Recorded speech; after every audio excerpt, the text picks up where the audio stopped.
Today, humankind is facing critical climate and biodiversity crisis, with many experts arguing that we are undergoing the sixth mass extinction, primarily driven by human activities.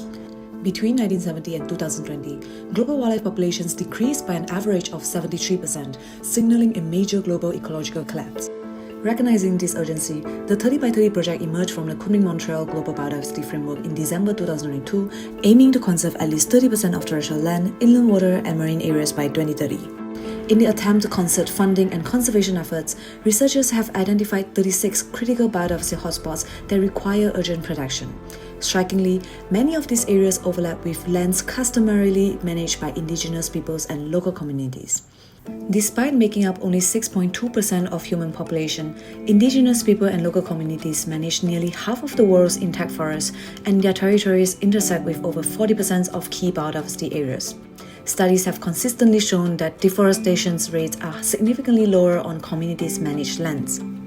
The key to achieving nature protections even after thousands of years of inhabiting the lands, surprisingly or not, is not the most advanced technologies, but their traditional life ways within the ecosystem, which scientists call as the traditional ecological knowledge.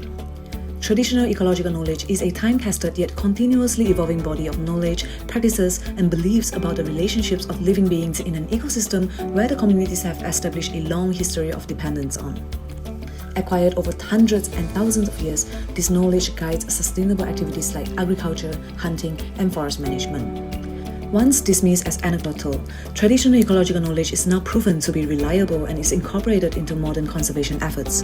In Australia, Indigenous Australians use small controlled burns during cooler months to reduce the buildup of dry grasses. This significantly reduces the risk and intensity of large, often lightning-spark destructive wildfires in hotter months later. In Northeast India, the applications of ecological knowledge of other indigenous groups resulted in higher camera trap capture rates for the Chinese pangolin compared to those reported in other studies in Africa and Asia. In South Africa, customs, rituals, and taboos of the indigenous people protect parts of the Tati-Vondo forest as sacred forests, preventing deforestation, hunting, and poaching, preserving some of the region's last pristine montane rainforest patches.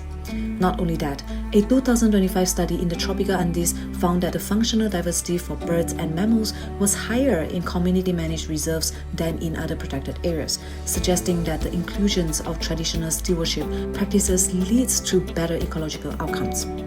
The evidence is clear. Indigenous people and local communities and their traditional ecological knowledge are indispensable to achieving global conservation goals. However, a major barrier remains. While almost half of the world's land is traditionally held by Indigenous people and local community, only a fraction is legally recognized as owned by or designated for them. Without secure legal land rights, traditional ecological knowledge cannot be sustained, and we risk accelerating biodiversity and habitat loss.